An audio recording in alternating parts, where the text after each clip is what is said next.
சிவா வந்து தற்கொலை பண்ணுவதற்கு முன்பாக எழுதுறாரு. பிசிகாவை சேர்ந்த ஆளுநர் நவாஸ் என்றவர் வந்து பணம் கேட்டு இவங்க போடுறாங்க. திரும்ப வந்து கேக் ஊட்டுறாரு இந்த விஜய் பழனிசாமிக்கு. வன்னியரசு கூட இருந்திருக்காங்க. வன்னியரசு பேரு வந்து வன்னியரசு கிடையாதுங்க. அவரு பிசிக கட்சியில சேர்வதற்கு முன்பாக மதுரை ஜெயில ஒரு கொலை குற்றச்சாட்டு காரணமாக சிறையில இருந்த நபர். இவர்கள் குணாம்சங்கள்லாம் எப்படின்னா வெளியில அரசியல் பேசுவாங்க, ஆனா உள்ள பெண்கள் விஷயத்துல வந்து பாத்தீங்கன்னா ரொம்ப பலவீனமா இருக்காங்க.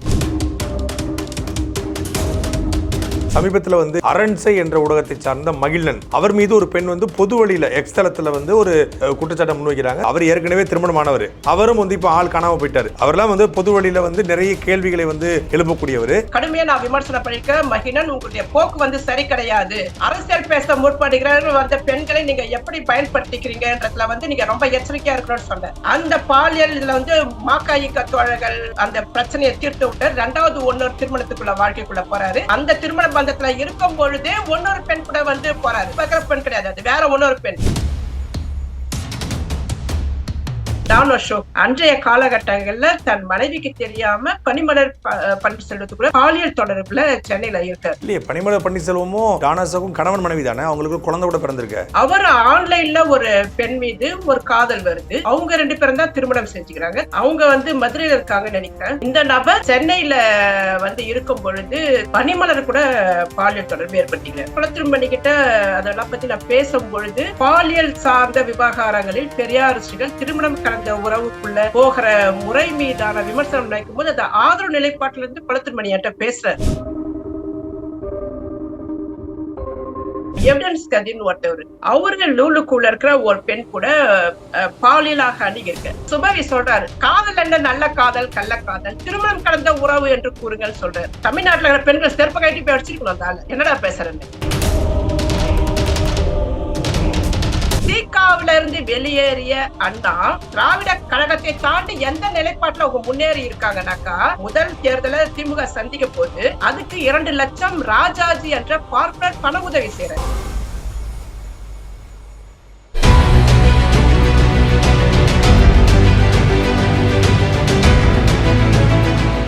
அன்னை பர்னிச்சர்ஸ், அன்னை திருமண சீர்வரிசை பொருட்கள், டிவி, ஃபிரிட்ஜ், வாஷிங் மெஷின் உள்ளிட்ட 200க்கும் மேற்பட்ட பொருட்கள் அடங்கிய திருமண சீர்வரிசை ரூபாய் 99,000 மட்டுமே. தமிழகம் முழுவதும் இலவச டோர் டெலிவரி. தொடர்புக்கு 7550014440 9345044044. இதே போல நீங்க வந்து விஜய் பழனிசாமி என்ற நபர் மீது ஒரு குற்றச்சாட்டை நீங்க வச்சிருந்தீங்க.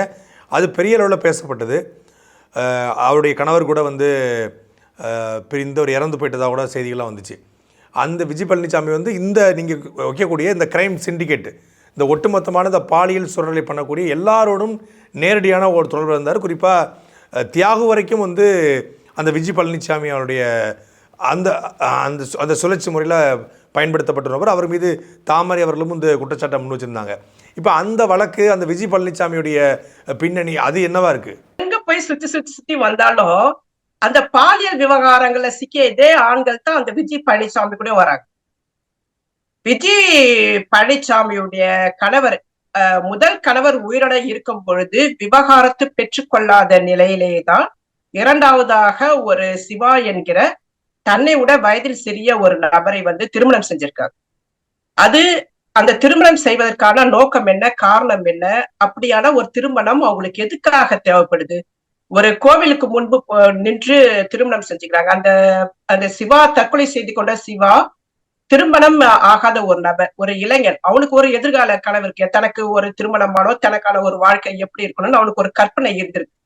அந்த சிவா அந்த காதல் விவகாரத்துல இருக்கும் பொழுது என்னுடைய ட்விட்டர்ல இன்பாக்ஸ்ல வந்து உங்க கூட பேசணும், நான் திருமணம் செய்து கொள்ள இருக்கிற ஒரு பெண்ணை குறித்து நீங்கள் ஏன் இவ்வளவு அவதூறாக பேசிட்டு இருக்கீங்க அப்படின்னு சொல்லி அந்த காலகட்டத்திலே அவன் சாவத்துக்கு முன்பே வந்து கேட்டவன். நான் வந்து எதுவா இருந்தாலும் பொது தளத்துல பேசுங்க, நான் வந்து எந்த அவதூறம் எந்த பெண் மீதும் நான் சுமத்தல, எனக்கு கிடைக்கிற தகவலை வந்து பேசிட்டு இருக்கேன். உங்க மனைவி, வருங்கால மனைவி குறித்து நான் பேசல. சமூக ஊடகங்களை தன்னை பெரியாரியவாதிகள், முற்போக்காளர்கள் சொல்லி கொண்டு இருப்பவர்கள், விடுதலை சிறுத்தை கட்சியை சார்ந்தவர்கள், முக்கிய பிரமுகர்கள்லாம் இந்த பெண்ணுக்கு பாலியல் ரீதியாக பயன்படுத்தி கொள்வது குறித்தான அரசியலை மட்டும் தான் நான் பேசுறேன். அத வந்து யாரும் வந்து பேசக்கூடாதுன்னு சொல்றதுக்கு யாருக்கும் அனுமதி இல்லை. நீங்க பேசக்கூடாதுன்னு சொன்னாலும் எனக்கு அரசியல் காரணங்களுக்காக அதை பேச வேண்டிய நிர்பந்தம் எனக்கு இருக்குன்னு சொல்லிட்டு அவரை வந்து அதுக்கு மேல தொடர்புக்கு போல. இப்ப கூட வந்து அதை உறுதிப்படுத்திக்கலாம். அவருடைய இறந்தவருடைய ட்விட்டர் கணக்குல போய் இந்த நபர் சிவா என்பவர் தமிழச்சியுடன் தொடர்புக்கு வந்து தகவலை கேட்டறிந்தாரா அப்படின்றத வந்து அவங்க குடும்பத்தை சார்ந்தவர் வந்து உறுதிப்படுத்திக்கலாம். இப்ப ரெண்டாவது வந்து இன்னொரு விஷயம் வந்து பாத்தீங்கன்னா, விஜய் பழனிசாமி என்பவர் அந்த முதல் காலகட்டத்துல கணவர்கிட்ட இருந்து விலகி கிராமத்துல இருந்தாங்க. தன்னுடைய 2 மகளையும் அழிச்சிட்டு வந்துட்ட பிறகு அந்த முற்போக்காளர்கள் பார்வை அவங்க மேல உழுது. இந்த முற்போக்காளர்கள் இந்த மாதிரி பெண்களை எப்படி அரசியல் ரீதியாக தயார்படுத்துறாங்கன்றத பத்தி நான் இப்ப பேச போறேன்.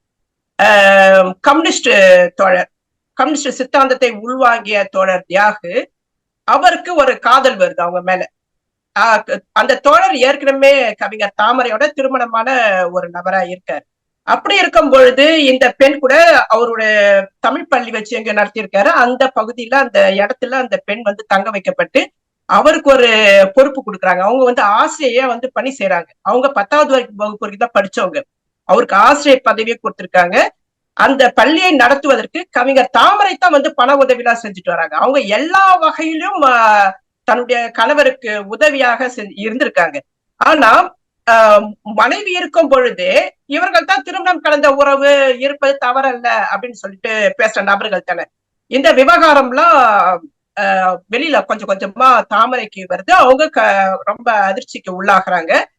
அந்த பகுதியில அந்த பள்ளியோட தலைமை ஆசிரியை வந்து எல்லா தகவலையும் சொல்லிட்டு அந்த பள்ளியில இருந்து தன்னை விடுவித்துக்கிறாங்க. இந்த மாதிரியான ஒரு இடத்துல என்னால ஒரு தலைமை ஆசிரியரால பணியாற்ற முடியாது, ஒழுக்கக்கேடான இடங்களாக இருக்கு. தமிழ் பள்ளி என்பது அவங்க தமிழ் பற்றின் மீதாகவும் தமிழ் மொழியின் மீது பற்றின் காரணமாகவும் ஒரு ஆங்கில சப்ஜெக்ட் கூட அந்த தலைமை ஆசிரியர் பேச மாட்டாங்களாம்.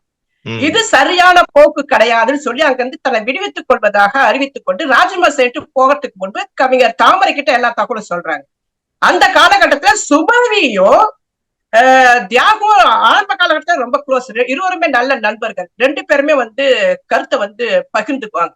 அப்ப அவருக்கு தெரியுது, சுபவிக்கு தெரியுது, தியாகு விஜய் பழனிசாமியோட பாலியல் தொடர்புல இருக்கிறது வந்து தெரியுது. அவர் தான் திருமணம் கடந்த உறவு ஆதரவாளராச்சு. கவிஞர் தாமரை தான் பாதிக்கப்பட்டதை உணர்ந்து அதை எடுத்துட்டு போறாங்க.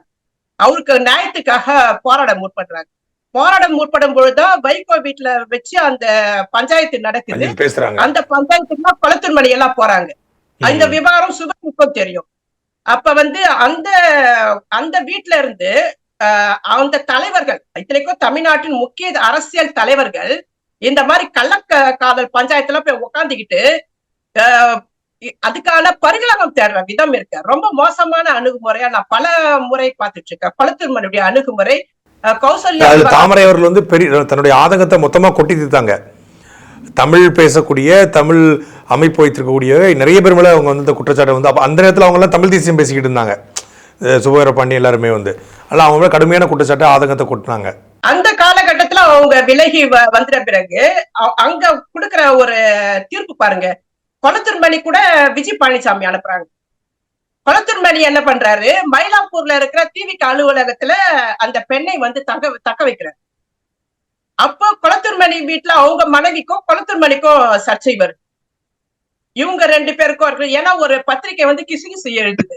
இது வரைக்கும் நடிகர்கள் குறித்தா கிசுகிசு பத்திரிகைகளை எழுதுவாங்க. ஒரு முதல் முறையாக கொளத்தூர்மணியை இணைத்து விஜய் பழனிசாமியை இணைத்து ஒரு கிசுகிசு வந்து பத்திரிகை செய்தியா வருது. அது அரசியல் காரணங்களுக்காக கூட அது வெளியே வந்திருக்கலாம். அதுலயும் எனக்கு ஒரு திட்டமிட்டு ஒரு தலைவரை இழிவுபடுத்தணும்னாக்கா எப்படி வேணாலும் மாத்தலாம். இப்ப என் கதையை எடுத்துங்க, என்னை எப்படி ஆகி வச்சிருக்காங்களோ அதெல்லாம் அது செய்யறதுக்கு ஒரு அரசியல் இந்த பெரிய அரசுகளுக்கு இருக்குதுனாக்கா கொளத்தூர்மணியை இழிவுபடுத்துவதற்கும் ஒரு அரசியல் இருக்கும். அதை அவங்க செஞ்சிருப்பாங்க. அப்படித்தான் அந்த கிசுகிசுவை நான் பாக்குறேன். அந்த காலகட்டத்துல இருந்து பாத்தீங்கன்னா விஜய் பழனிசாமி அவங்களுடைய பேஸ்புக் பக்கத்துல கொளத்தூர்மணி கிட்ட காதுல போய் குசு குசுன்னு பேசுற மாதிரியான படங்களை வெளியிட ஆரம்பிக்கிறாங்க. அது இருவருக்குமான ஒரு நெருக்கமான இருக்கிற மாதிரி காட்ட முற்படுறாங்க. விஜய் பழனிசாமிக்கு சில இதெல்லாம் இருக்கு. தான் எல்லாரையும் தன்னுடைய கட்டுப்பாட்டுக்குள்ள எடுத்துட்டு வர முடியும், நான் எல்லாரோட நெருக்கமா இருக்கேன் அப்படின்னு காட்டுவதற்காக அதெல்லாம் நடந்திருக்கு. அதைத்தான் திராவிடர் விடுதலை கழகத்தை சார்ந்த தோழர்கள் அந்த படத்தை வந்து நீக்க சொன்னாங்க. அந்த படம் இப்ப கூட என்கிட்ட இருக்கு. பெண்ணுக்கும் கண்ணியமாக உடை அணிந்து கொண்டு கண்ணியமாக நின்று கண்ணியமான அரசியலை பேசணும். தனிநபர் தாக்குதலை இதை வந்து சுந்தரவல்லி போன்ற நபர்களுக்கும் சேர்த்துதான் சொல்றேன். தமிழ்நாட்டில் இன்று பேசிக் கொண்டிருக்கிற மதிவதனையும் சேர்த்து சொல்றேன். சரியான பெண் அரசியலை இதுவரைக்கும் தமிழ்நாட்டுல இதுவரைக்கும் முன்னெடுக்க முடியாததுக்கு காரணம் என்ன? இந்த மாதிரியான கேளிகை பேச்சுக்கள், இந்த கிசுகிசுகள் எல்லாவற்றையும் நம்மளுடைய நடத்தை, பேச்சு, செயல், தோற்றம் எல்லாத்தையும் வந்து ஒரு கட்டுப்பாடோட நின்று பேசணும். ஏன்னா பெண்கள் நாம பொதுத்தளத்துக்கு வந்துட்டோம், இன்னும் எச்சரிக்கையா இருக்கிறோம். ஆண்களை தாண்டி பெண்கள் வந்து அரசியலுக்கு வராங்கன்னாக்கா இன்னும் கவனமா இருக்கணும். இந்த தலைவர்கள் கிளுகிளுப்பா இருக்காங்க, அதுதான் எங்க பிரச்சனை. ஒரு கருத்தியல்ல தெளிவா நின்று ஆணித்தரமா வந்து நின்று பேச முடியாது. தோழர் ராமகிருஷ்ணன் நான் பார்த்திருக்கேன், இந்த மாதிரி விஷயத்துக்கு வாய்ப்பு கொடுக்க மாட்டாரு அவர். தோழர் ராமகிருஷ்ணன் மேல இது வரைக்கும் பாலியல் குற்றச்சாட்டு ஏன் வரல? சிவா வந்து தற்கொலை பண்ணுவதற்கு முன்பாக எழுதுறாரு, குளத்தூர் மணி கூட இருந்ததை நான் பார்த்திருக்கேன் சாட்ல. பிசிகாவை சேர்ந்த ஒரு ஆளுநர் நவாஸ் என்றவர் வந்து பணம் கேட்டு இவங்க போடுறாங்க. பிசிகாவுல அட்மினா வந்து இருந்திருக்காங்க, திரும்ப வந்து கேக் ஊட்டுறாரு விஜய் பழனிசாமிக்கு. வன்னியரசு கூட நெருக்கமா இருக்காங்க, வன்னியரசு கூட இருந்திருக்காங்க. வன்னியரசு கூட வேற எங்கேயோ போய் இதுக்கு போயிட்டு வந்தாங்க. வன்னியரசு பேரு வந்து வன்னியரசு கிடையாதுங்க. அவரு இந்த விசிக கட்சியில சேர்வதற்கு முன்பாக மதுரை ஜெயில ஒரு கொலை குற்றச்சாட்டு காரணமாக சிறையில இருந்த நபர். தட்சிணாமூர்த்தி ஏதோ ஒரு பேரு நினைக்கிறேன். ஆனா வன்னியரசு அவங்க பேர் கிடையாது. இவர்கள் கூடுற செட்டுகள் எல்லாமே வந்து பாத்தீங்கன்னா வன்னியரசு கொலை குற்றத்துல இருந்துட்டுதான் பின்னாடி வந்து அவரோட அரசியல் தேவைக்காக விசிக கட்சியில வந்து சேர்றாரு.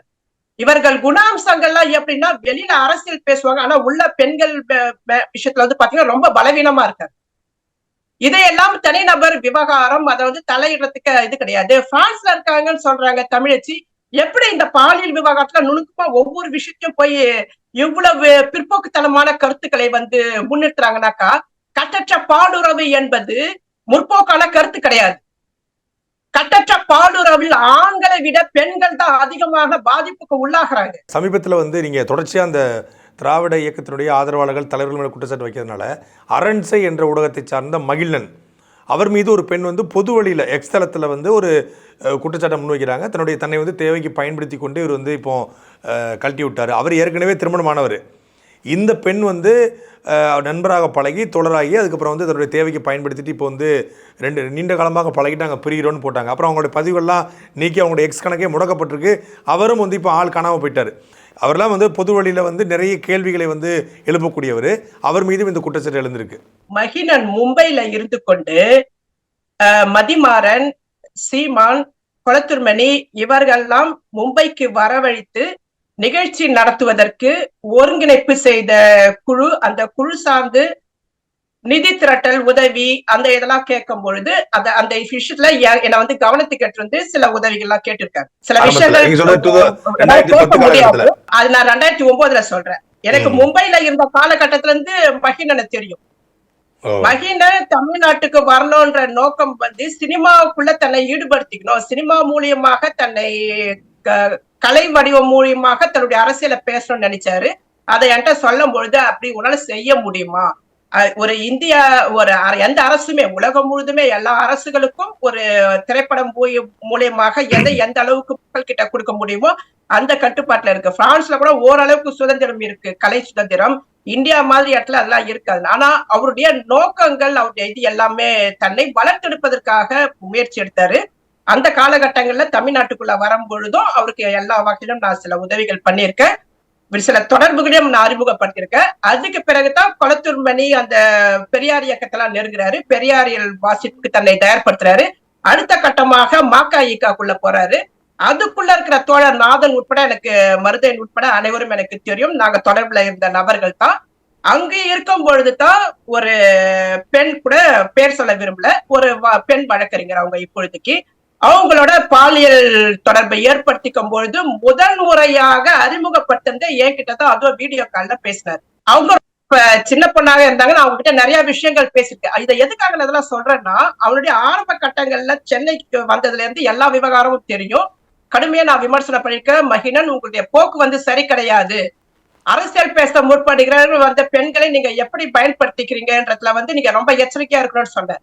அந்த பாலியல் இதுல வந்து மாக்காயிக்க தோழர்கள் அந்த பிரச்சனையை தீர்த்து விட்டார். 2வது திருமணத்துக்குள்ள வாழ்க்கைக்குள்ள போறாரு.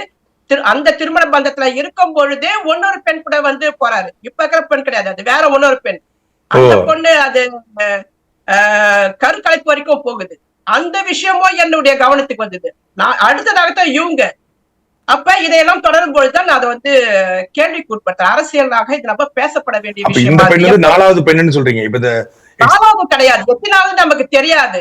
ஆனா இந்த பெண்ணுக்கு முன்னாடி இன்னொரு பெண்ணும் இருந்திருக்காங்கன்றது எனக்கு உறுதியா தெரியும். மஹிந்தனுடைய நடவடிக்கைகளை பார்க்கும்பொழுது, அரண்சை விவாதங்களில் பார்க்கும்பொழுது, ஒரு மார்க்சியவாதியாக மார்க்சிய கருத்தியலில் தெளிவாக பேசுகிற நபர்கள் இவ்வளவு முற்போக்கு கருத்துக்களை தீவிரமாக உள்வாங்கிக் கொண்டால், உள்வாங்கிய கருத்தின் அடிப்படையில் நீ தெளிவாக நேர்மையாக உண்மையாக இருந்து உன்னுடைய அறம் சார்ந்து நீ வந்து நின்று ஒரு ஒழுக்கத்தோட நின்று உன்னுடைய அரசியலை பேசணும். அந்த அரசியல் தான் இங்க தனிப்பட்ட விவகாரம் வேறையாக இருக்கும். நாங்க பொதுவுல மக்களுக்கான அரசியலை வேற வகையாக பேசுவோம்னா, உங்களுக்கு எதுக்காக இந்த வேஷம் முகமூடிகள் உங்களுக்கு எதுக்காக தேவைப்படுதுன்றத பெரியார் இயக்கவாதிகளிடமிருந்து கம்யூனிஸ்ட் கட்சிகள் எல்லாரையும் நோக்கி நான் கேள்வி எழுப்புறேன். ஒரு முற்போக்கு சிந்தனை என்பது வந்து கட்டற்ற பாலுறவுக்குள்ள போய் நிறுத்ததான் வந்து முற்போக்கு சிந்தனை. அந்த கருத்தியல்ல கிடையாது. கட்டற்ற பாலுறவுக்கு எதிரான கொள்கை கொண்டத கம்யூனிஸ்டியம் சித்தாந்தமும் மார்க்சியம் தான் வந்து பாலியல் சுரண்டல், பெண்ணுடல் மீதான நடத்தப்படுகிற பாலியல் சுரண்டல் குறித்து மிக தெளிவாக பேசும். தங்களுடைய சுய லாபங்களுக்கு அவங்க வந்து பெரியார் அப்படிங்கிற பிம்பத்தை பயன்படுத்திக்கிறாங்க அப்படிங்கறத புரிஞ்சுக்க முடியுமா? நீங்க புரிஞ்சுக்கலாம் தேவையில்லை, அதுதாங்க நடக்குது. அந்த இளவத்தான் இவனுங்க குற்றச்சாட்டு. நீங்க வந்து ஒரு பெரியாரிய வச்சுக்கிட்டே நீங்க எல்லாரையும் கலெக்ட் பண்ணலாம்னு நினைக்கிறீங்கல்ல? இல்ல, அவன் என்னன்னா பெரியார்வாதின்னு சொல்லிட்டாலே வந்து அவன் பகுத்தறிவாளன், அவன் முற்போக்குவாதி, அவன் பெண்ணியவாதி, அவன் வந்து ஒரு சோசியல் ஆக்டிவிஸ்ட் அப்படி நம்பணும்னு சமூகம் நம்பணும்னு எதிர்பார்க்கறாங்க. தன்னுடைய எல்லா தவறையும் மறைக்கிறதுக்கு ஒரு பெரியார் முகவடியை போட்டா இவன் பெரிய நல்லவன்பா, பெரிய போராளி, இவனை நம்ம எதுவுமே கேட்கக்கூடிய அவன் பெரிய அறிவாளி அப்படின்னு நம்பக்கூடிய ஒரு சமூகத்தை வந்து உருவாக்கியிருக்காங்கன்னு தான் நான் பாக்குறேன். அறிவாளின்றது வந்து என்னன்னாக்கா கற்றுக்கொண்டே இருப்பது. வெறும் பெரியாரை மட்டும் தான் நம்ம படிப்போம். பெரியாரை படித்து பெரியாரை பேசியது தாண்டி பெரியாரை தாண்டி நாங்க எதுவுமே கத்துக்க மாட்டோம்ன்றவங்க கிட்ட வந்து அறிவு விருத்தி பெறாது, அறிவு வளர்ச்சி அடையாது. அதை பகுத்தறிவுவாதிகளுக்கு உகந்தையான ஒரு செயல்பாடு இல்ல. பெரியார் இயக்கம் தொடர்ந்து அதைத்தான் செஞ்சிட்டு இருக்கு.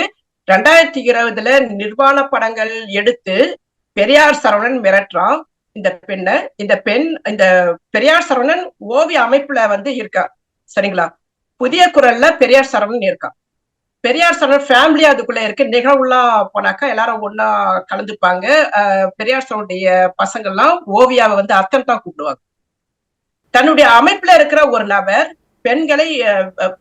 பெண்ணை வந்து இப்படி படம் எடுத்து வச்சிருக்கான், மோசமாக அணுகிக்கிறதுக்கு அவங்க என்ன மாதிரியான எதிர்வினை நடத்திருக்காங்கன்னா, அப்படி தகவல் சொன்ன பெண் கிட்ட இந்த தகவல்லாம் வெளியே சொல்லாத, அந்த படத்தை முதல்ல அழி, அவன் இப்பதான் பொருளாதாரத்துல பின்தங்கிய நிலையில இருந்துட்டு இப்பதான் கொஞ்சம் கொஞ்சமா வளர்ந்துட்டு வரான், அவனை போய் காயடிக்கணுமா, இதையெல்லாம் பேசாத அப்படின்னு சொல்லியிருக்காங்க. ஆனா அந்த பெண் வெளியே வந்துட்ட பிறகு என்கிட்ட எல்லா தகவலும் பேசுறாங்க. பேசும் பொழுது அவங்களுக்கு ரொம்ப கோபம் வந்து அவங்க புதிய குரல்ல செயற்குழு உறுப்பினரா வர இருக்காங்க. மீட்டிங் போட்டு அன்னைக்கு வந்து கொரோனா காலகட்டம் அது. அப்ப வந்து எல்லாரும் அவங்கவுங்க வீட்டுல இருந்து ஸ்கைப் வழியா மீட்டிங், எல்லாரும் வந்து உறுப்பினர்கள் செயற்குழு உறுப்பினர்கள் அத்தனை பேரும் சேர்றாங்க. அவங்களுக்கு மத்தியில ஓவியா சொல்றாங்க, அமைப்பு சார்ந்த நடக்கிற நடவடிக்கைகள் எல்லாற்றையும் செயற்குழு உறுப்பினர் இருக்குல்ல இந்த பெண் தமிழச்சி கிட்ட போய் சொல்லி முறையிடுறதால இவரை வந்து துரோகியாக நாங்க அறிவிக்கிறோம், அமைப்புல இருந்து வெளியேற்றோம்னு அறிவிச்சுட்டு அதே பாலியல் குற்றவாளி பாலியல் பொறுக்கி தன்னுடைய அமைப்புல இன்றளவுக்கு வச்சிருக்காங்க. 31 மார்ச் 2025 பெரியார் சரவணன் பிறந்த தினத்தின் பொழுது அவனுடைய பேஸ்புக்ல கீழே போய் பிறந்த நாள் வாழ்த்துக்கள் சொல்றாங்க. பாலியல் குற்றவாளி உங்களுக்கு எதற்காக தேவைப்படுது? அதுக்கே ஓவியா உணர் விஷயம் சொல்றாங்க. சின்மை என்ற பாடகி பாலியல் குற்றச்சாட்டு கவிஞர் வைரமுத்து மீது வைக்கும் பொழுது, கவிஞர் வைரமுத்து திராவிடர் என்பதால் அவரை ஆதரிப்போம், சின்மை பார்ட்னர் பெண் என்பதால் அவரை எதிர்க்கிறோம் சொல்ற ஓவியாவுடைய அறிவு சார்ந்ததா, பகுத்தறிவு சார்ந்ததா, பெண்ணியம் சார்ந்ததா, அறம் சார்ந்ததா? இப்படியான கேள்விகள்லாம் நம்ம வைக்கிறதுக்கு நமக்கு சமூக ஊடகம் வாய்ப்பு கொடுத்திருக்கு. நம்ம அந்த கேள்வியில முன்வைக்கும் பொழுது நம்முடைய கேள்வியை 100 பேர் பார்ப்பான், 100 பேர் பார்க்கும் பொழுது 1000 பேர் பார்ப்பான். அந்த 1000 பேருக்கு ஓவியாவுடைய வார்த்தையின் மீது விமர்சனம் வரும். ஆனால் இவர்கள் எல்லாம் கட்டமைக்கப்பட்ட பிம்பங்கள். இந்த சமூக ஊடகங்கள் வருவதற்கு முன்பாகவே சுபவி ஓவியா, அருள்மொழி போன்றவர்கள்லாம் வந்து பிரமாண்டமான ஒரு கட்டமைப்புல கொடுத்து, இப்போ இவரை சுபவியை எடுத்தீங்கன்னாக்கா அறிவு களஞ்சியம்னு சொல்லுவாங்க. அறிவு களஞ்சியத்தையே தலைக்குள்ள வச்சுட்டு இருப்பேன்னு சொல்லுவாங்க. ஆனா அவருடைய ஸ்பீச் எல்லாம் பார்த்தா அது நீண்ட விவாதமா போயிட்டே இருக்கும்.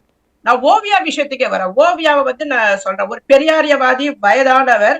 அவருடைய போக்கு எப்படி இருக்குனாக்கா, மதிவதனுடைய கேள்விகளை எடுத்துப்போம். அவருடைய திராவிட முன்னேற்ற கழகத்தின் ஒரு பிரச்சார வடிவமாக மாறி நிற்கிறாரே தவிர. அதனாலதான் சமீபத்தில் விசிகாவை சேர்ந்த இயக்குனர் கோபி நாயனார் கூட கடுமையான குற்றச்சாட்டுகளை வந்து அவர் மீது வச்சிருந்தார். ஒரு அதிகார வர்க்கத்தினுடைய ஏவல் நாய்கள் போல தான் அவங்க செயல்படுறாங்க. சில தினங்களுக்கு முன்பு நானும் கோபி நாயனாரும் தொலைபேசி வாயிலாக பேசிக்கொண்டோம். அப்பொழுது அவர் சரியான ஒரு விஷயத்தை என்ன சொல்றாரு, தொடர் நாமெல்லாம் ஒரு மார்க்சியவாதிகளாகவும் கம்யூனிஸ்ட்வாதிகளாகவும் அனைத்தையும் படித்த நபர்களாக இருக்கும். இவர்கள் வந்து பெரியாரை மட்டும் படிச்சுட்டு நான் சொல்ற கோணத்துல நான் சொல்ற ஒரு விஷயத்தை புரிந்து கொள்ள முடியாத நிலையில இருக்கிறத வந்து அவங்கள அம்பலப்படுத்தினாங்க, தொடர்ந்து வெளிப்படுத்துறாரு. இது என்னன்னா ஒரு மார்க்சிய பார்வையில இப்ப மைனரோ அதர்மம் மனோஜ் இவருடைய விவாதங்களை நான் கவனிக்கும் பொழுது என்ன சொல்றாங்கன்னாக்கா, இவர்களுடைய இந்த பேசுற தன்மைகள், கோபி நாயனாருடைய வார்த்தைகள் அனைத்துமே ஏதோ ஒரு திட்டமிட்டு பேசுறதா, தங்களுக்கு எதிரான அரசியலை முன்னெடுக்கிற மாதிரி தான் அவங்க காட்ட முற்படுறாங்க.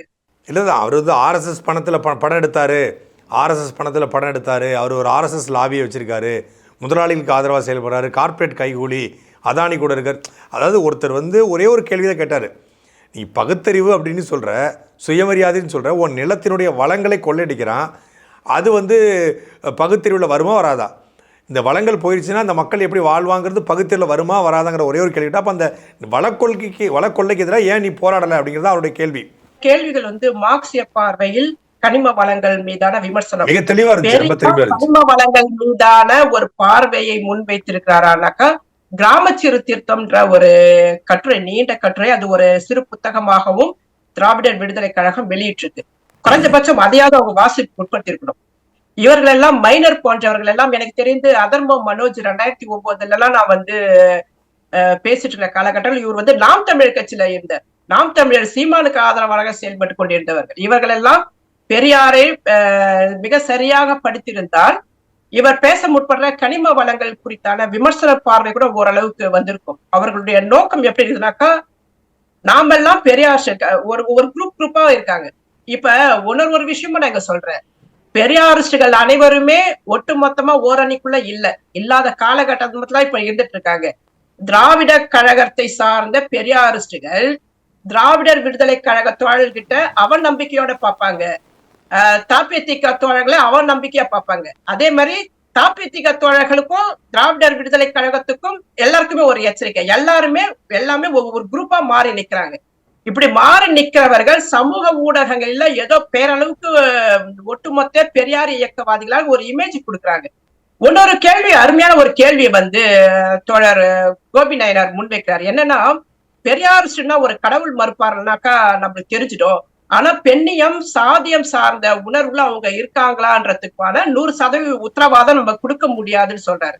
அது மிக தெளிவான கேள்வி. அப்ப அது ஒரு விவாதங்கள் மூலியமாகத்தான் நம்ம இதை அணுக முடியும். உதாரணத்துக்கு என்னுடைய அனுபவங்கள் வாயிலாக நான் பார்க்கும் பொழுது எனக்கு ஒரு பார்வை வரும். அந்த பார்வையை நான் பேச்சாகவோ எழுத்தாகவோ வெளிப்படுத்தினா, நீ வந்து கைக்கூலியா, நீ யாருக்கு கைக்கூலி அப்படின்னாக்கா, நீங்க கைக்கூலின்ற ஒரு வார்த்தைக்குள்ளேயே நீங்க நின்றுட்டு இருந்தா உங்களால அரசியலாக ஒரு நம்ம முன்வைக்கிற வாதங்களை கவனிக்க முடியலனாக்கா, நீங்க ஏற்கனவே முன்கூட்டியே ஒரு திட்டமிடுதல நீங்க செயல்பட்டு இருக்கீங்க.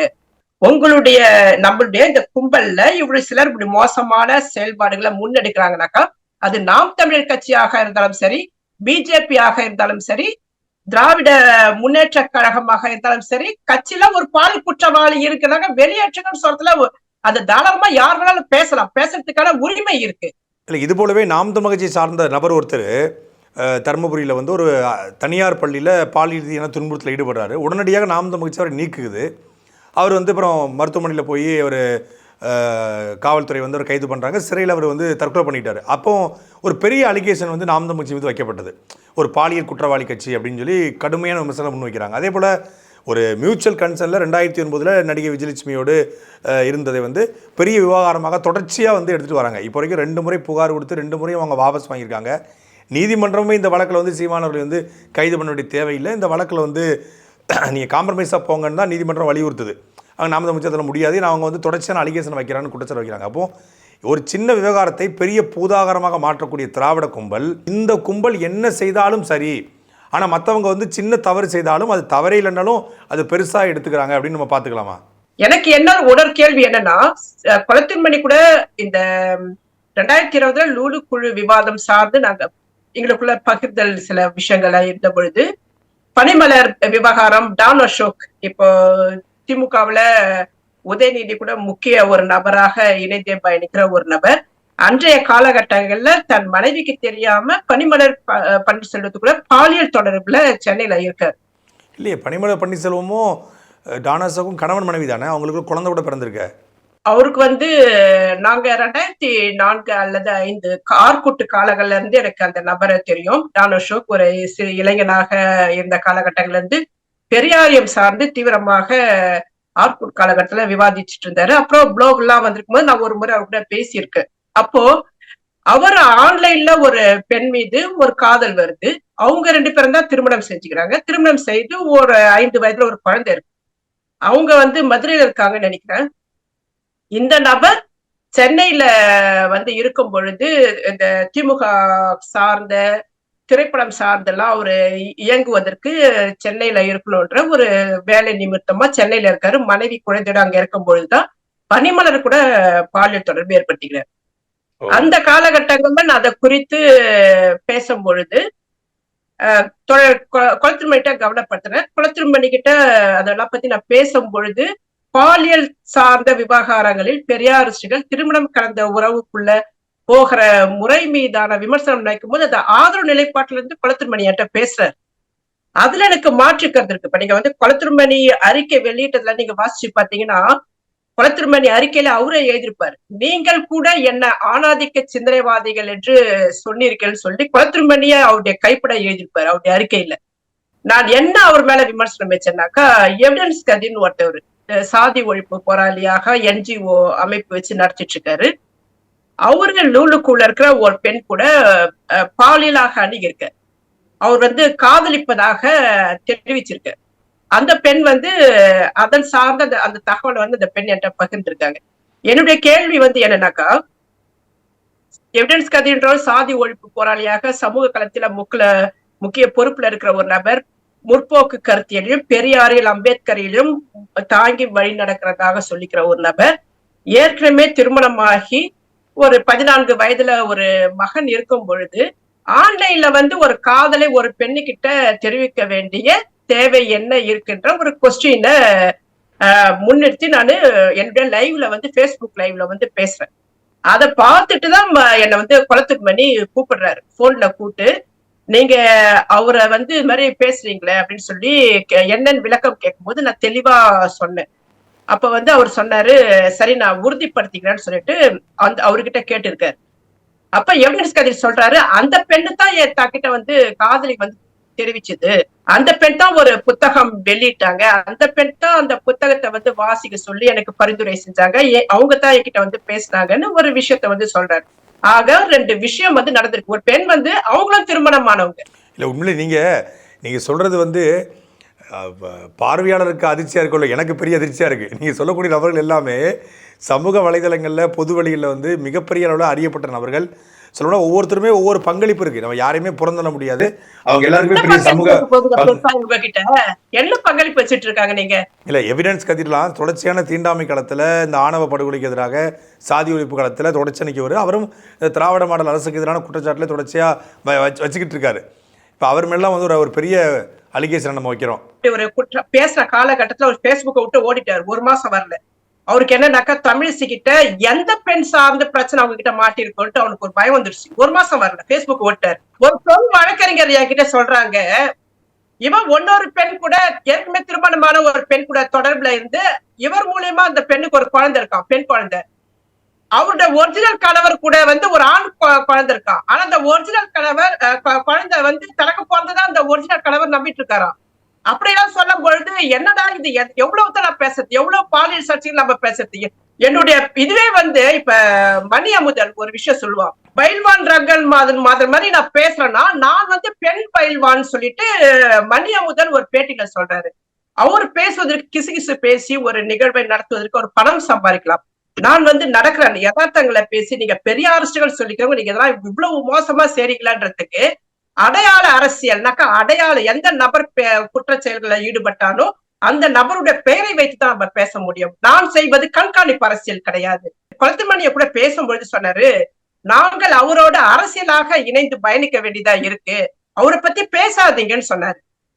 எவிடன்ஸ் கதிரை குறித்து நான் எதுவும் பேசக்கூடாதுன்ற ஒரு கோரிக்கை என்கிட்ட வைக்கிறார். நான் கேட்டேன், பெரியார் இயக்கத்துக்கு பெரியார் இயக்கம் எவிடன்ஸ் கதிருக்கு தேவைப்படலாம், ஆனா பெரியார் இயக்கத்துக்கு எவிடன்ஸ் கதிர் எதற்காக தேவைப்படுகிறார்? ஒரு நபர் மோசமாக பல பெண்களை அணுகிறார் அப்படின்னும் பொழுது அந்த நபர் மீதான விமர்சனம் நீங்க எப்படி எடுத்துட்டு போகணும் அப்படின்ற நான் கொஸ்டினை வைக்கும் பொழுது எவிடன்ஸ் கதிர் ஒருவேளை அந்த பெண்ணிடம் காதலை தெரிவித்து அந்த பெண் அதற்கு சரின்னு சொல்லிட்டாக்கா இவர் வந்து தன்னுடைய மனைவியை விட்டு அந்த பெண்ணு கூட போய் இணைஞ்சு இவங்க 2 பேரும் ஒரு வாழ்க்கை வாழ்வதற்கான உரிமை அவர்களுக்கு இல்லையான்னு சொல்லி கொளத்துமணி என்கிட்ட கேட்கிறாரு. யாருக்கும் காதலை தெரிவிப்பதற்கு உரிமை இருக்கிறது. நீங்க வந்து திருமணம் ஆகாம இருந்து அந்த பெண்ணும் திருமணம் ஆகாம இருந்தா நீங்க வந்து காதலை தெரிவிக்கிறது வந்து ஒரு நியாயமான விஷயமா இருக்கும். ஆனா ஆன்லைன்ல ஒரு நபர் தன்னுடைய காதலை தெரிவிக்கிறாருனாக்கா அவர் ஒரு சாதி ஒழிப்பு போராளியாக இருக்கிறாருனாக்கா அவருடைய பெயரை வந்து தக்க வச்சுக்கத்தான் விரும்புவாங்க. அவங்க வந்து என்ன பண்ணுவாங்கன்னா ஒரு பாலியல் தேவைக்கு பயன்படுத்தி கொண்டு புறக்கணிச்சுட்டு கடந்து போயிட்டே இருப்பாங்க. இவர்கள் எல்லாம் நீ வா புருஷனை விட்டுட்டு நீ வா, நான் என் பொண்டாட்டி விட்டுக்கிறேன், நம்ம 2 பேரும் ஒன்னா இணைஞ்சு வாழ்வோம்னா இவன் எத்தனை பொம்பளைங்களை மாத்திருப்பான். இவன் இத்தனை பொம்பளைங்களை மாத்திக்கிட்டே திராவிட மாடலை குறித்து கேள்வி எழுப்ப முடியுமா? சாதி ஒழிப்பு போராட்டத்தை வந்து தொடர்ந்து நடத்திட்டு இருக்க முடியுமா? நான் மக்களுக்கான இடத்துல இருந்து உங்ககிட்ட வந்து நீங்க செய்ய முற்படுற மக்களுக்கான கட்சிகளாக நீங்க இயங்குறீங்க இல்லையா? ஆனா இப்போதைக்கு திமுக வந்து நிலைப்பாடு சீமான காலி பண்ணாக்கா விஜயலட்சுமி தான் உங்களுக்கு தேவைப்படும். இது சரியான நிலைப்பாடு இல்லைன்னு சொல்றேன். ஏன்னா பெரியார் இயக்கவாதிகளே பதத்தான் செய்ய முற்படுறாங்க. ஏன்னா திமுக தான் அவங்களுக்கு தேவைன்னு பெரியார் இயக்கம் முடிவு பண்ணுது. இதே பெரியார் இயக்கம் தான் 2009 சீமான் தேவைன்னு முடிவு பண்ணுது. மக்களுக்காக நிக்கிறாங்க. மக்களுக்காக நின்று நீங்க என்னத்தை சம்பாதிச்சிருக்கீங்க? என்னன்னா பெரியார் இயக்கம் சம்பாதிக்க முடியாது. மக்களுக்காக பேசணும்னா அந்த இயக்கம் மக்கள் கிட்டே போய் பணம் பெற்று அந்த மக்களுக்காக இயக்கம் நடத்தணும். அவ்வாறான இருந்த காலகட்டங்கள்லாம் இப்ப இல்ல. இப்ப கரூர் மாவட்டத்துல என்ன நடந்துட்டு இருக்கு? இப்ப பெரும் நிறுவனங்கள் கிட்ட கொடை வசூலிப்பதன் மூலமாக அந்த நன்கொடை கொடுக்கிற அரசியல்வாதிகளை இந்த பெரியார் இயக்கவாதிகள் அல்லது கம்யூனிஸ்ட்வாதிகள் மார்க்சியவாதிகள் விமர்சனத்துக்கு பண்ண முடியுமா? பண்ண முடியாது. அதனாலதான் வந்து ஐரோப்பாவெல்லாம் நீங்க வந்து பாத்தீங்கன்னா நன்கொடை வசூலிப்பதிப்பு அந்த பொது மக்கள் கிட்டதான் போவாங்களே தவிர பெரும் நிறுவனங்கிட்ட வசூலிக்க மாட்டாங்க. இந்தியாவுல இதுக்கு மாற்றாக நடந்துட்டு இருக்கு. அப்படிதான் வந்து பாத்தீங்கன்னாக்கா திராவிடர் விடுதலை கழகத்துல சண்முகம் ஒருத்தவர் இருக்காரு. அவரு வந்து திராவிடர் விடுதலை கழகத்துல இருந்து வெளியேறி கரூர் மாவட்டத்துல அவரு வந்து தோழர் களம்னு ஒரு அமைப்பை உருவாக்கி வச்சுட்டாரு. அந்த தோழர் களத்துல பின்னணியில பெரியார் சோழன் இயங்குறான். அவங்களுடைய நோக்கம் என்னன்னா அங்க நிற்கிற பெரு நிறுவனங்கள் இருக்கு, அங்கதான் கனிமல வளங்கள்லாம் வந்து சுரையாடுகிற இடமா இருக்கு, அங்க போய் வந்து பணம் வசூலிக்கிறாங்க. அப்ப அவங்களுக்கு வந்து பெரியார்ன்ற ஒரு அடையாளத்தை வச்சுக்கிட்டு பெரியார் இயக்கம் நடந்த காலகட்டம் போய் ஒரு பக்கம் பாலியல் சுரண்டல், ஒரு பக்கம் பொருளாதார சுரண்டல். இல்ல இது எதுக்காக சொல்றேன்னா தோழர் களத்துல இருந்த ஒரு வடிவேல் என்பவர் ஒரு சிறுமியை தன்னுடைய சொந்த அண்ணன் மகளை பாலியல் தேவைக்கு அடிக்கடி பயன்படுத்தியிருக்காரு. என்னன்னா அவருடைய அண்ணன் வந்து இறந்துட்டாரு. இறந்த பிறகு சொந்த அண்ணன் மகன், கூட பிறந்த அண்ணன் மகன், அவரு ரத்த சம்பந்தம் உள்ள அண்ணன் தம்பி, ஒரே அப்பா அம்மாவுக்கு பிறந்தவர்கள். அண்ணன் நோய்வாய்ப்பட்டு இறக்குறாரு. ரொம்ப பொருளாதார நெருக்கடிக்குள்ள இருக்கும் பொழுது இவர் போய் உதவி செய்யறன்னு போய் அந்த அண்ணன் மகள் கிட்ட வந்து அவங்க +2 படிச்சுட்டு இருக்காங்க, 16 வயதுன்னு சொல்லி கேள்விப்பட்டேன். அப்போ அவர்கிட்ட போய் ஒரு பெரியாரிஸ்ட் தோழர் களத்துல இருக்காரு. அப்ப அந்த செய்தி வெளியே வராம பாத்தீங்கன்னா ஒரு யூடியூப் சேனல்ல மட்டும் தான் விட்டுது. அதை நான் வந்து என்னுடைய பக்கத்துல வந்து எடுத்து போடுறேன். இதே நபரை தான் பெரியார் இருந்தான்னு சொல்லிட்டு 2021 இருந்து இவர் மேல புகார் கொடுத்துட்டேன். ஒருவேளை இவர் அப்பவே விசாரணை பண்ணி உட்படுத்தி இவங்க எல்லாம் எடுத்திருந்தாக்கா இவரெல்லாம் இப்படி எல்லாம் மோசமான நடவடிக்கைகள் நடத்துறதெல்லாம் தவறான போக்குன்றத பெரியார் இயக்கவாதிகள் பேசணும். தமிழச்சி மட்டும் பேசினாக்கா பிஜேபி கிட்ட காசு வாங்கிட்டு பேசுறா, இவ கைகூலி அப்படின்னு பேசினா நீங்கள் பகுத்தறிவு சார்ந்து சிந்திக்கிறத நிறுத்திட்டீங்க. நீங்க ஏதோ ஒரு உள்நோக்கம் கற்பிக்க வேண்டும் என்ற நோக்கத்தோட உங்களுடைய அறிவை பாழ்படுத்தி நாசப்படுத்தி சீர்படுத்தி வக்கிர எண்ணம் கொண்டவர்களாக மாறி நிற்பவர்கள் யார் பார்த்தா என்னுடைய தோழர்கள் என்று நம்பிக்கொண்டிருந்தவர். அதனால்தான் சுபவி சொல்றாரு, காதல் என்ன நல்ல காதல் கள்ளக்காதல், திருமணம் கடந்த உறவு என்று கூறுங்கள் சொல்றாரு. தமிழ்நாட்டுல இருக்கிற பெண்கள் செருப்ப கட்டி போய் அடிச்சிருக்கணும் அந்த ஆள, என்னடா பேசுறேன்னு. ஏன்னா அதையெல்லாம் முற்போக்கு கருத்தியல் பேச நம்புறதுக்கு பெரியார் இயக்கவாதிகள் உருவாகனா பெரியார் இயக்கவாதிகள் நோக்கியும் கேள்வி வரணும். அந்த கேள்வியாக நான் நினைக்கிறேன், விடைகளாக மக்கள் அதுக்கான விடையை பேசணும்னு நினைக்கிறேன். திகாவில இருந்து வெளியேறிய அண்ணா திராவிட முன்னேற்ற கழகம்ன்ற பேர் வைக்கிறதால திராவிட கழகத்தை தாண்டி எந்த நிலைப்பாட்டுல அவங்க முன்னேறி இருக்காங்கன்னாக்கா, ராஜாஜி கிட்ட முதல் தேர்தலை திமுக சந்திக்க போது அதுக்கு 2 லட்சம் ராஜாஜி என்ற கார்பரேட் பண உதவி செய்யற. அப்பவே அடிமை ஆயிட்ட நீ. ஒரு பார்ப்பனருக்கு அடிமையானது பார்ப்பனிய எதிர்ப்புன்னு சொல்லி பார்ப்பனியத்துடைய ஆதரவோடு தான் அவங்க அரசுக்கு ஆட்சிக்கு வர்றாங்க. நான் கிடையாது, பெரியார் சொல்றாரு. பெரியார் ஒரு விஷயம் சொல்றாரு. என்ன சொல்றாருனாக்கா, அன்னைக்கு நடந்து போயிட்டு வந்தவனா எனக்கு 4-5 பங்களா வச்சிட்டு இருக்கா, 10-15 கார் வச்சுட்டு சுத்திட்டு இருக்கான்னு எழுதுறவர் பெரியார். திராவிட மாடல் பேசுகிற இந்த நபர்களுக்கு இவர்கள் தான் பெரியார் சிலைய திருச்சியில உடைச்சவங்க, அதை மறக்காதீங்க. RSS உடைக்கல, இதே திமுக உடைச்சிருக்கு பெரியார் சிலைய. உங்களுக்கு தெரியும் நிகழ்வு. அப்ப நம்ம ஒரு பெரியாரிஸ்டுகளாக இருக்கும் பொழுது நமக்கு விடிவெளியே இந்த திராவிட முன்னேற்ற கழகத்தான். இது இல்லைன்னா நம்மள எதிராளி உள்ள பூந்துருவான், எதிராளி நம்மள கைப்பற்றுவான் அப்படின்றத விட, நீங்க யாரையுமே ஒரு மாற்று அரசியலை தயார்படுத்தாத பெரியார் இயக்கங்கள் திமுகவையே பிடிச்சிட்டு தொங்கிட்டு இருக்கிறதுக்கு காரணம் என்னன்னாக்கா, எனக்கு இந்த இடத்துல நான் ஒரு விஷயத்த சொல்றேன். இப்ப விடுதலை சிறுத்தை கட்சி திருமாவளவன் இவரு திமுக மீது விமர்சனம் வைத்துட்டு எந்த வகையிலும் அதுல இருந்து வெளியே போய் அவர் ஒரு தனி அரசியலை செய்யவே முடியாது. அவருடைய வேட்பாளராக நின்னா கூட சொந்த கட்சியோட சின்னத்தை யூஸ் பண்ண முடியாத அளவுக்கு தங்களுடைய கட்டுப்பாட்டுக்குள்ள இருந்து தான் ஒரு தலித் சமூகத்தை சார்ந்தவர்களும் இயங்கணும்னு நினைக்கிறது திமுகவுடைய நிலைப்பாடுனா, அதே நிலைப்பாட்டை இன்னைக்கு பெரியார் இயக்கங்கள் எடுக்குது. அவர்கள் தான் இப்போ ஸ்டாலின் போன்ற நபர்கள் விமர்சனங்கள் பெரியார் இயக்கங்கள் மீது வைத்தாக்கா இவர்கள் நீலசங்கிகள்னு சொல்ல ஆரம்பிச்சிட்டாங்க. அவர்கள் மீது விமர்சனம் வைக்கும் போது விமர்சனம் வைத்த நபரை கேலி கூத்தாக்குவது, தனி மனித தாக்குவதில் ஈடுபடுவது, அவரை சமூக வலைதளங்கள்லேருந்தே வெளியேற்றக்கான முயற்சிகளை தான் நீங்கள் நம்ம விமர்சனம் வைக்கிற எல்லாரும் செய்கிறது. திராவிட மாடலுடைய ஆதரவாளர்கள், திராவிட இயக்க ஆதரவாளர்கள், பெரியாரி ஆதரவாளர்கள் எல்லோருமே சின்ன விமர்சனத்தை கூட தாங்க கொள்ளக்கூடிய சக்தி இல்லை.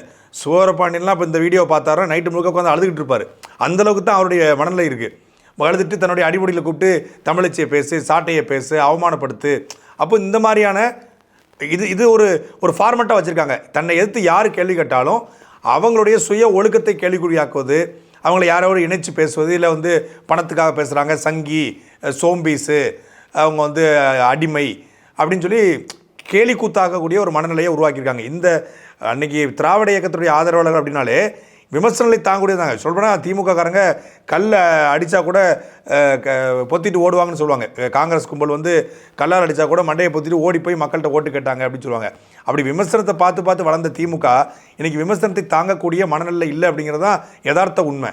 இங்க பாருங்களா, தொண்டர்கள் இந்த காலகட்டங்கள் இப்ப கிடையாது. இப்போ கருணாநிதிக்கு இருந்த தொண்டர்களும் அண்ணாவுக்கு இருந்த தொண்டர்கள் அவர் சுயேட்சையாக உருவானாங்க. இப்ப நாம் தமிழர் கட்சிக்கு இப்போதைக்கு இருக்கிற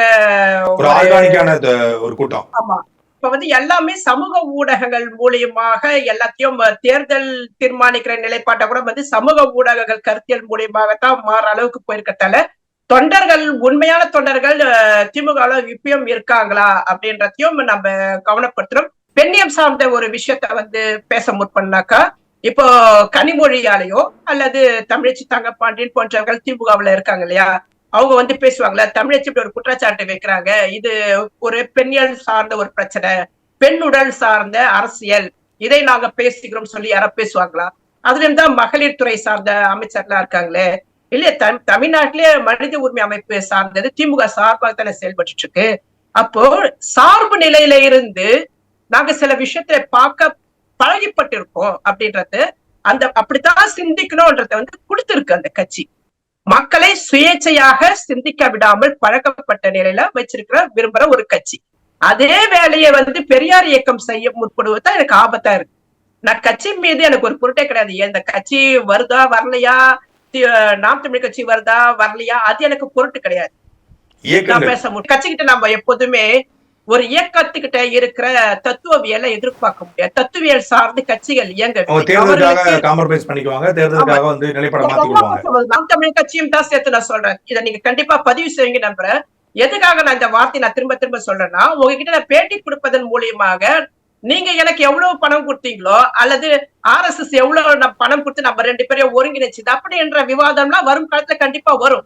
இதையும் நீங்க பதிவு செய்யணும்னு நினைக்கிறேன்.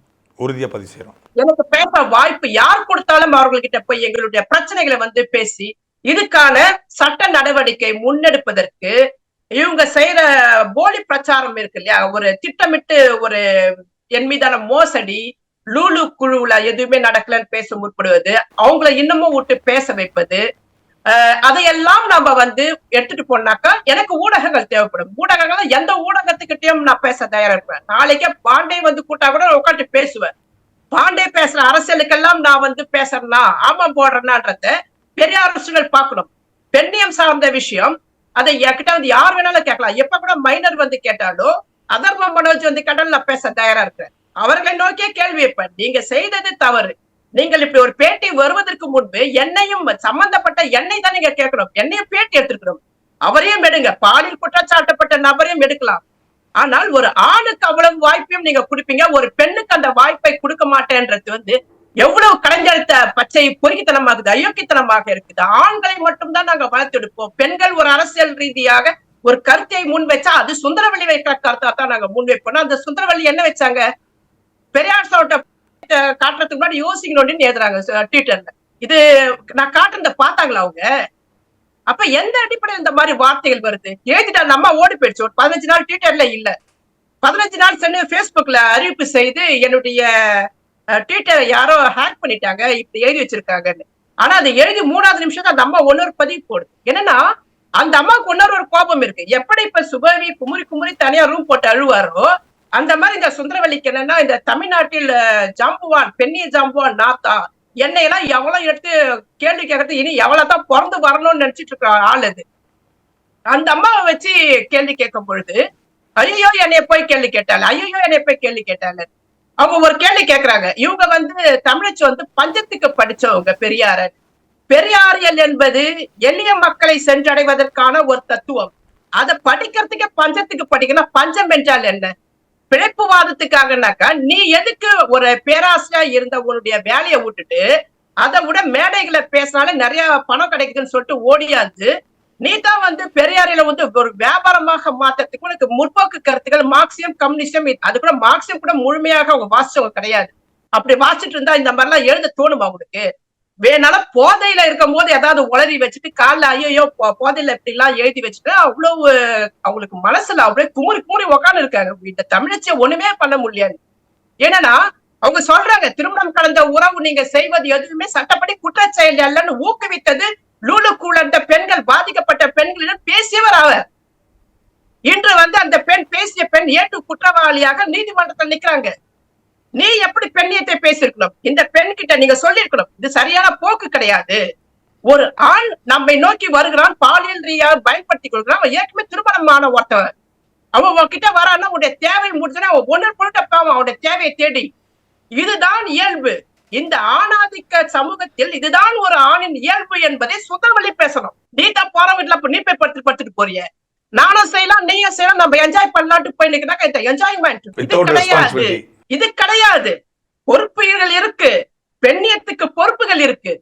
பெண்ணியம் தன்னை ஒரு சுழல் முறைக்கு அனுமதிக்க கூடாத ஒரு அரசியலைத்தான் பெண்ணியம். அதுக்காகத்தான் 17வது கடைசி இடைப்பட்ட காலத்துல வந்து பெண்ணியம்ன்ற வார்த்தையே வந்து உருவாகுது. நிறைய கருத்துக்களை வந்து மனம் திறந்து நீங்க பேசிருக்கீங்க. மக்கள்கிட்ட கொண்டு போய் சேர்ப்போம். எங்களோடு இணைந்தமைக்கு ரொம்ப நன்றி. வணக்கம். சாட்டை எடுத்து நாட்டை திருத்து.